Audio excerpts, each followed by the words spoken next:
He grabbed my wrist in the parking lot and said, "Just don't talk too much tonight. These people are serious investors. Let me handle it." I smiled and said okay. I didn't mention that the lead investor's wife had sent me a thank you card 3 weeks earlier, or that her husband had my cell number saved under call first. My husband had been preparing for this dinner for 6 weeks. 6 weeks of new suits and rehearsed handshakes and carefully constructed talking points about market trends and growth projections. 6 weeks of small comments that added up to something I couldn't name until I finally did. My name is Audrey. I'm 31 years old, and I spent 4 years being married to a man who thought he knew exactly who I was. He didn't know me at all. I'm a forensic accountant, not the kind who sits in a beige cubicle reconciling spreadsheets, the kind who gets called in when a company suspects someone's been stealing from it for years. When the numbers don't add up and nobody can figure out why. When federal investigators need someone to translate financial chaos into a story a jury can understand, that's my specialty. The part where numbers become narrative. I've testified as an expert witness in 11 federal cases. I run my own firm with 4 other analysts. Last year, we recovered a combined total of $23 million in misappropriated funds across 7 different clients. I've been quoted in the Wall Street Journal twice and featured in a forensic accounting trade publication that, admittedly, has a very specific readership. I have a plaque on my office wall from the Association of Certified Fraud Examiners recognizing outstanding contribution to the field. None of that was visible on a Wednesday evening when I came home in flats and a blazer with a protein bar wrapper in my coat pocket, which is more or less how I looked every day. My husband, whose name was Glenn, had once told me I dressed like a grad student who couldn't commit to a career. He said it like it was charming. Glenn and I met at a mutual friend's birthday party 4 years ago. He was in commercial real estate development, confident in that particular way that men with sales-oriented personalities tend to be, fluent in the language of deals and leverage, and who he'd had lunch with. He could walk into a room and locate the most important person in it within 90 seconds. I found that impressive at the time. Later, I would understand it for what it was. He asked about my work that night and I told him I investigated financial fraud. He said that sounded intense and moved on to telling me about a mixed-use development his firm was pitching in downtown Nashville. I asked follow-up questions. I was good at follow-up questions. We dated for a year, got engaged, married the following spring in a ceremony his mother mostly planned. I didn't mind at the time. I was in the middle of a complicated case and genuinely grateful someone else was handling the seating chart. The marriage felt functional for the first year. We both had demanding jobs.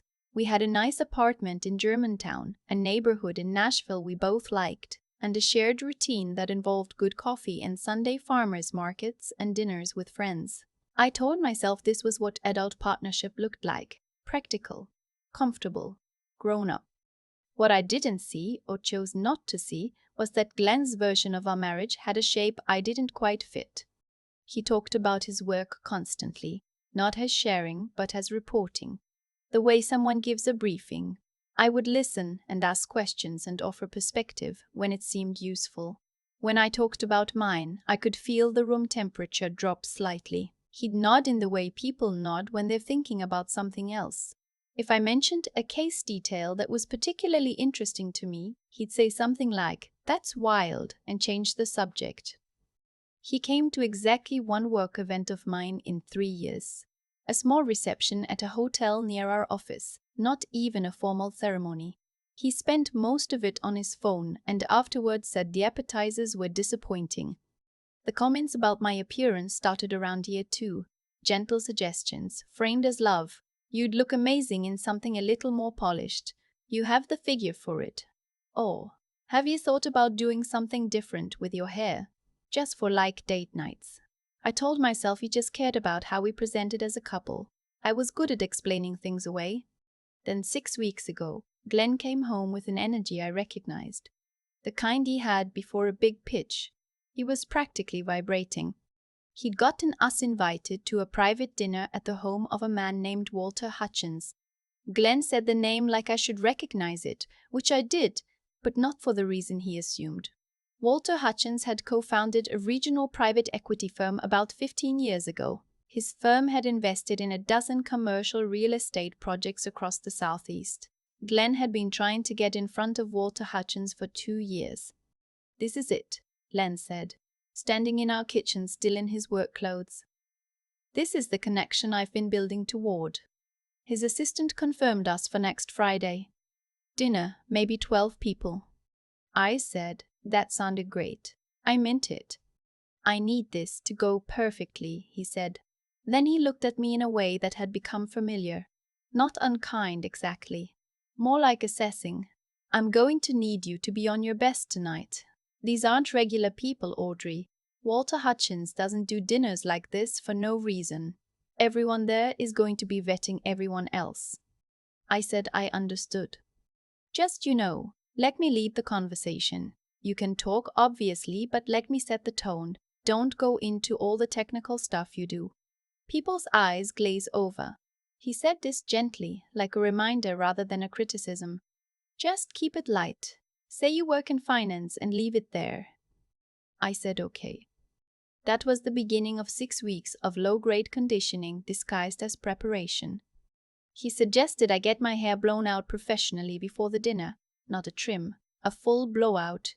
"You always look so polished when it's styled properly," he said, which was a strange compliment because it implied I usually didn't. He mentioned twice that I should wear something with a recognizable label. "Not flashy," he said, "but visible. These people notice details."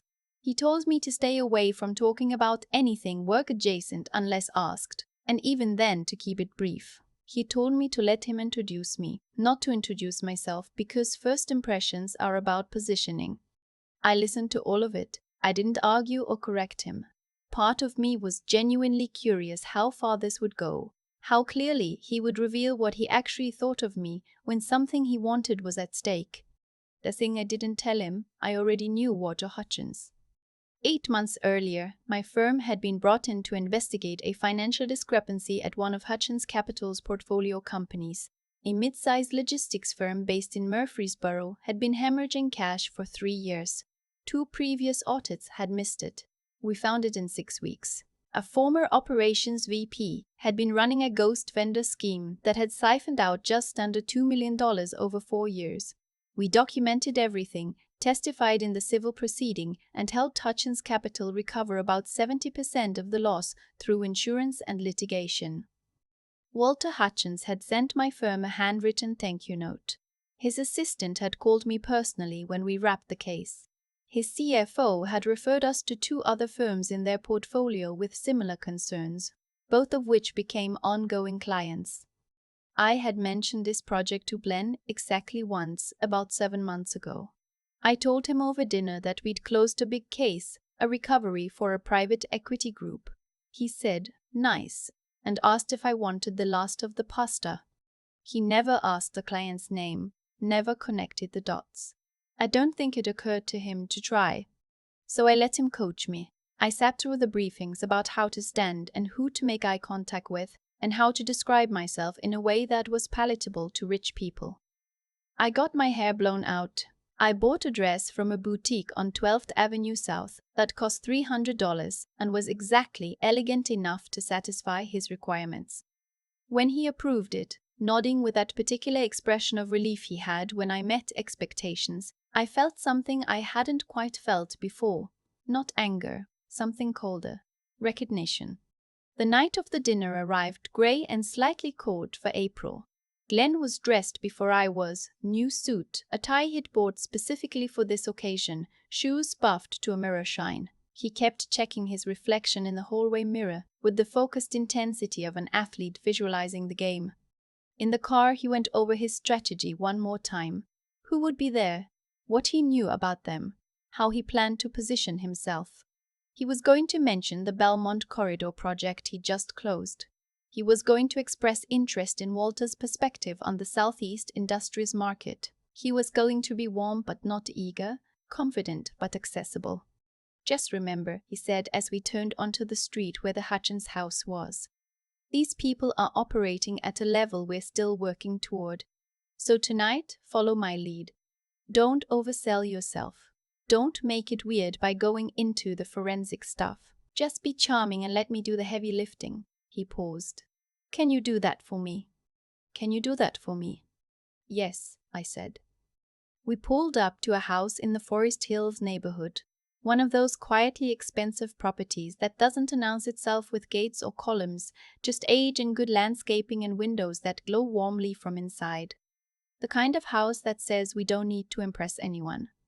Glenn straightened his tie in the rearview mirror, took a breath, reached over and put his hand on mine in a way that was meant to be steadying, but felt like management.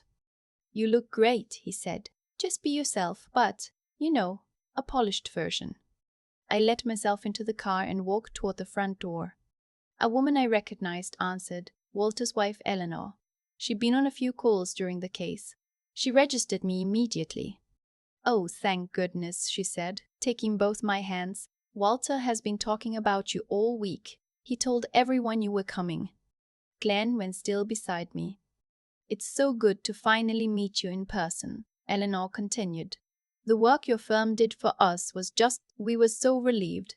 2 other firms missed it entirely. Walter says you're the best in the Southeast, which coming from him means something." I said it had been a privilege to help. I thanked her for having us. Glenn made a sound that might have been a word. Eleanor glanced at him briefly, politely. "And you must be Audrey's husband. Lovely to have you both." Then she took my arm and steered me toward the living room, saying Walter was going to want to see me before dinner started. Glenn followed a step behind us. I didn't look back. Walter Hutchins was a compact man in his late 60s, with a firm handshake and eyes that assessed things accurately and quickly. He lit up when he saw me, the way people do when they're genuinely glad to see someone, not performing it. "There she is," he said. "I've been bragging about you to everyone in this room. Audrey found something in our books that 2 audit firms and a team of our own CPAs missed for 3 years." He said this to the room, not just to me.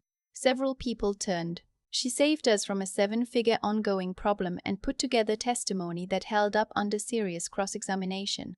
I've been recommending her firm to every operator I know." I thanked him and introduced Glenn, who was standing slightly behind my shoulder, like someone waiting to be seen in a line. Walter shook his hand.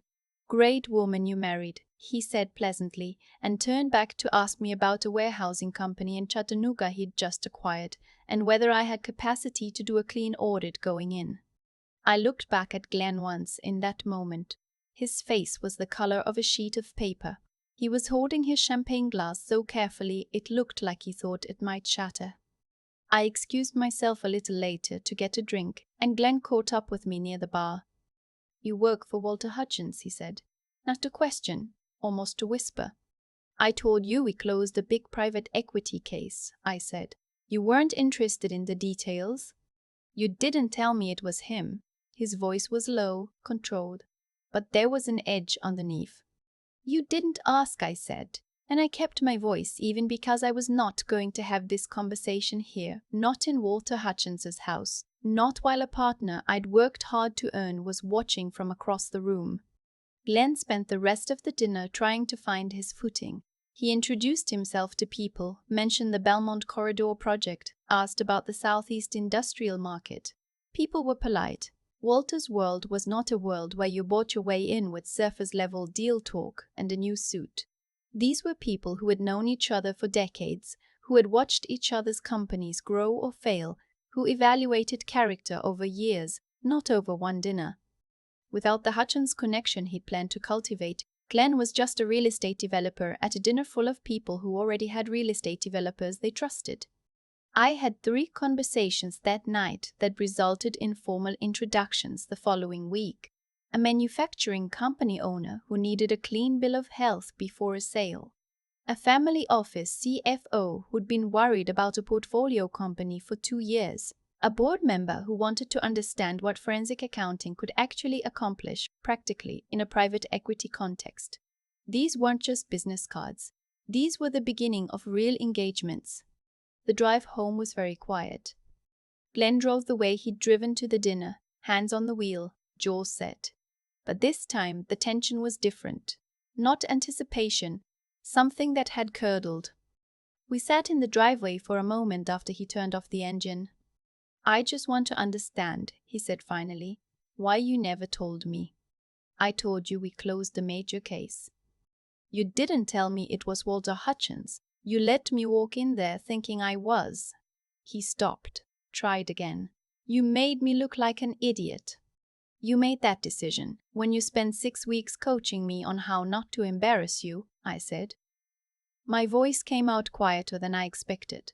You told me to stay quiet. You told me people like that were above my level. You've been telling me in one way or another for 3 years that my work was something you tolerated rather than something you respected. That's not fair. I've always supported your career. You've been present for it, I said. That's not the same thing. You came to one work event in 3 years. You've never asked me about a case. You've never asked what forensic accounting actually is, or what it involves, or why I find it interesting. You just knew it was something with numbers and it bored you. He was quiet for a while. You deliberately didn't tell me, he said. I told you twice. You weren't listening because you didn't think it mattered. And tonight you found out it did and you're angry. Not proud, angry. I looked at him. That tells me what I need to know. I went inside. I called my friend Rochelle, who had been expecting this call in one form or another for about a year. She told me to come over. I packed a bag the way you pack when you don't know if you're coming back, methodically, without urgency, taking the things that actually mattered.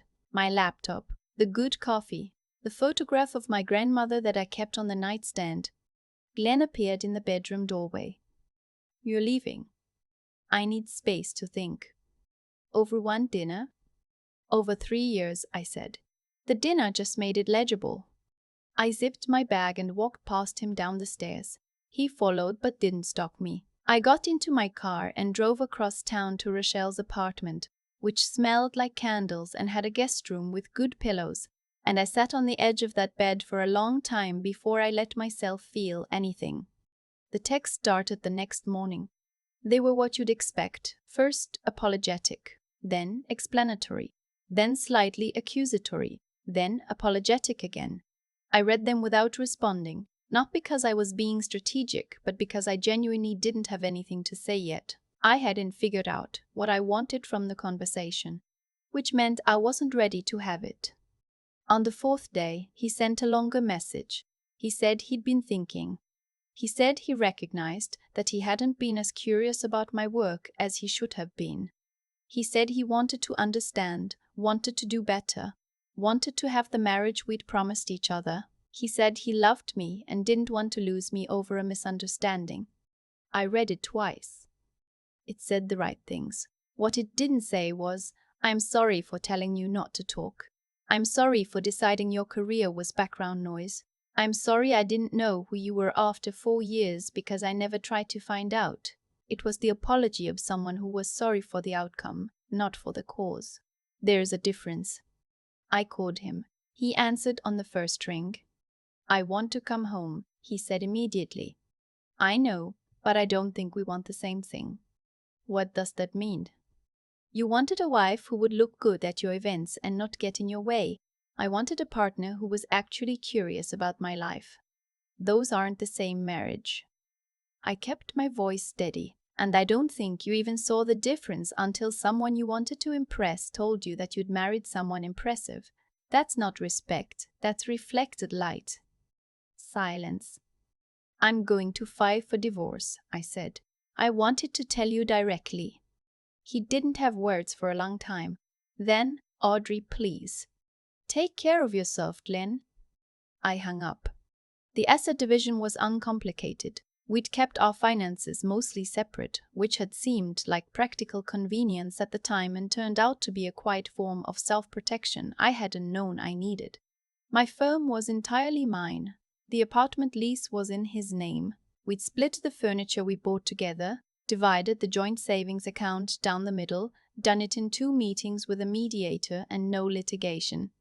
Clean, the way things can be when neither party has anything left to fight over. What surprised me was the professional momentum that followed. The 3 introductions from the Hutchins dinner all converted. I hired an additional analyst to handle the increased workload. Walter began referring to me in industry circles as the best in the region, which was generous and also good for business. By the end of the quarter following the divorce, my firm had grown by a third. I didn't credit a divorce. I credited the work we'd been doing for years, work that had been happening in the background of my marriage the whole time, unwitnessed. The industry association I belonged to held its annual conference in Nashville that October, and I was asked to be on a panel about forensic accounting in private equity contexts. It was a smaller audience than it sounds, maybe 80 people in a hotel ballroom, but they were the right 80 people. Glenn was there. I found out when I walked into the registration area and saw him near the coffee station. He was with a woman I didn't recognize, young, professional looking, the kind of person who was clearly there to network. Rochelle was with me. She saw him at the same time I did, and her hand tightened on my arm. "Do you want to go somewhere else first?" "No," I said. "I'm on the panel. This is my conference." I walked past him without stopping. He saw me. I gave him the same nod you give a former colleague you're on okay terms with, nothing more, and kept walking. I gave my presentation. I talked about the patterns that show up in financial fraud, the specific ways that internal schemes develop over time, the indicators that separate normal accounting irregularities from deliberate manipulation. I talked about working with legal teams, about the process of translating complex financial data into testimony that a judge or jury can actually follow. I talked about the cases I was proudest of, the ones where we'd gotten it right when others hadn't. The questions from the audience were good, substantive.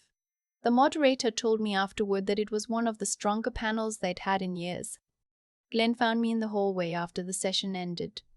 "That was impressive," he said. "Thank you. I didn't know you did expert testimony." "I know." A pause. The woman he'd come with was hovering a few feet away. "How are you?" he asked. "Really good," I said, and meant it. "You?" "Fine. Busy." He glanced away briefly. "I heard you landed the Henderson Group." "We did. Big project." Another pause. The hallway was filling up with conference goers moving between sessions. "I owe you an apology," he said. "A real one. Not what I said in the texts." He looked at me directly. "I treated your work like it was less than mine because it was easier to understand mine. That wasn't fair to you. It wasn't fair to us." I looked at him and found I didn't feel the anger I'd expected, just a kind of tired clarity. The thing about being genuinely underestimated for years is that when it ends, there's grief in it too. Not for the relationship, for the time. "I appreciate you saying that," I said. "I really do. I hope you figure out what you actually want from a partnership, Glenn, not what looks good. What actually works." He nodded, didn't argue. I excused myself to find Rochelle, who had witnessed the whole thing from a tactful distance and had already located the wine station. "Well," she said, handing me a glass. He apologized. "Good for him. Took long enough?" She tilted her glass toward mine. "To knowing your own value before someone else decides to." I kinked mine against hers and let myself smile, the full, unguarded kind I'd been doing more of lately. A few months after the conference, I started working regularly with a structural engineer my firm had been brought in alongside on a manufacturing inspection case. His name was Owen, and he was the kind of person who asked follow-up questions about your work, because he was actually interested in the answers. On our second call, he spent 20 minutes asking about how ghost vendor schemes typically develop, and I spent 20 minutes explaining it, and then asked about his field. And he explained it with equal specificity, and we were both late to our next meetings. He asked me to dinner the following week. We went to a place in East Nashville and talked for 3 hours without noticing the time. On our fourth date, he asked what the most interesting case I'd ever worked was, not in a small talk way, in the way someone asks when they genuinely want to know. I told him about a family business case from 2 years prior, a 3-generation hardware chain where the grandson had been misclassifying personal expenses as business costs for 7 years. The numbers were a mess. the family dynamics were worse. What made it interesting was that the grandfather had suspected something for years and couldn't bring himself to look directly at it, so he'd waited until the evidence was undeniable. It's always a trust issue underneath, I said. The money is just the symptom. Owen nodded slowly. That's true with structural failure too. By the time something visible happens, the problem has been building for a long time. You're usually just investigating something that was always going to give. I remember thinking, in that moment, that this was what it was supposed to feel like. Not performance, not management, just two people who were genuinely curious about each other's minds. 18 months after the dinner that ended my marriage, I ran into Glenn one last time. A coffee shop on Charlotte Avenue early on a Tuesday. He was at a corner table with a laptop, and we saw each other at the same moment. He stood, waved. I ordered my coffee and walked over. He looked okay, tired around the eyes, but okay. He said he was at a new firm, smaller but better culture. He said he was doing more of the work he actually liked and less of the work that looked impressive on paper. He said he'd been thinking about what I'd said, about knowing the difference between what looks good and what actually works. I think I'm getting there, he said.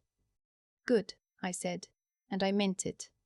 We talked for a few minutes, easy and unremarkable, the way it can be when the charge has finally drained from something. Before I left, he said quietly, I really did underestimate you. I don't think I understood how much until that dinner. And then I handled it badly on top of it. I know, I said. I think you were doing what you knew how to do. He nodded. You deserve someone who knows how to do better. I picked up my coffee. I found him, I said. I walked out into the morning and got into my car, blueprints on the back seat replaced by a file folder full of discovery documents, same sensible sedan, same lack of glamour, same absolute confidence in what I was driving toward. My phone lit up on the passenger seat. Owen asking if I wanted to grab dinner after my deposition that evening. I texted back a yes and pulled out of the parking lot feeling exactly like myself, which turned out to be more than enough. There's a moment I keep coming back to. Not the dinner, not Walter crossing the room toward me, while Glenn stood there with his rehearsed handshake and nowhere to put it. The moment I keep returning to is quieter than that. It's me, sitting in Rochelle's guest room at 11 o'clock at night with a bag I'd packed without crying, thinking I knew this was coming. I just didn't know I'd be okay with it. I spent a long time asking myself whether I'd done something wrong by not telling Glenn the full story sooner, whether I owed him more context, more transparency, more of a warning. What I eventually understood is that I had told him. Twice. He just hadn't listened, because listening would have required him to care about something that didn't directly serve him. That's not a communication failure. That's a values failure. And values failures don't get fixed by better phrasing. What happened to Glenn at that dinner wasn't bad luck. It was the natural outcome of building a version of reality on selective attention. He decided, somewhere in the first year of our marriage, that my career was background noise. That decision shaped everything that followed. The way he introduced me, the way he prepared for events, the way he managed me before walking into a room full of people who already knew my name. When that scaffolding gave way, it gave way completely, because there was nothing real holding it up. I think about the work I'd put in before any of that happened. Years of case files and depositions and long drives to client sites in cities I didn't know. Years of building a reputation, one recovered dollar at a time, one accurate report at a time, one courtroom appearance at a time where I had to know my material so completely that no cross-examination could shake it. That work didn't care whether Glenn respected it. It just kept accumulating. Integrity operates that way. You do it when no one's watching, or when the one person watching doesn't think it matters, and it builds anyway. The dinner didn't create my credibility. It just made it impossible to ignore. What took me longer to understand was the piece about staying. I used to frame those 3 years as time I lost. But I don't think that's quite right. I learned something in that marriage about what it costs to make yourself smaller, and I learned it thoroughly enough that I won't forget it. The exhaustion of editing your own enthusiasm because someone else finds it inconvenient. The slow accumulation of tiny concessions that you stop noticing until you can barely remember what you originally felt. Recognizing that pattern clearly, in my own life and not just in someone else's, gave me a kind of knowledge I couldn't have gotten any other way. And then there's Owen, who asked me on our second call how ghost vendor schemes typically develop, and genuinely waited for the answer. That's not a small thing, that's the whole thing. The willingness to be curious about someone else's mind, to sit with the unfamiliar parts of their world and find them interesting rather than inconvenient. I didn't know I'd been missing that until I had it. I'm not the person Glenn thought he married. I never was. The difference is that now I'm not interested in pretending otherwise. Not for a dinner, not for an image, not for any version of a future that requires me to show up as less than I actually am. That's the only story I want to tell from here.